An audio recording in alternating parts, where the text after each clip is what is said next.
দুর্যোধনের ষড়যন্ত্রে পাণ্ডবরা স্ত্রী দ্রৌপদীকে নিয়ে কাটাচ্ছিলেন ১৩ বছরের বনবাস।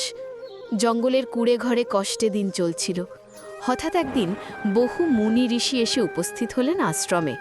তাদের আপ্যায়ন করা জরুরি, কিন্তু ঘরে এক বিন্দু খাবারও নেই। দ্রৌপদী ভেঙে পড়লেন, চোখে জল নিয়ে ডেকে উঠলেন, হে গোবিন্দ, আমায় রক্ষা করো। ভক্তের ডাকে সাড়া না দিয়ে কি পারেন কৃষ্ণ? তিনি এলেন, হাসি মুখে বললেন, দেখো কিছু আছে কি? লজ্জায় দ্রৌপদী বললেন, নেই। কৃষ্ণ নিজে খুঁজে বের করলেন পাতিলের তলায় লেগে থাকা একটি মাত্র ভাতের দানা। তিনি তা মুখে দিলেন। ঠিক তখনই আশ্রমের আশেপাশে থাকা সব ঋষি সন্ন্যাসীর ক্ষুধা মিটে গেল।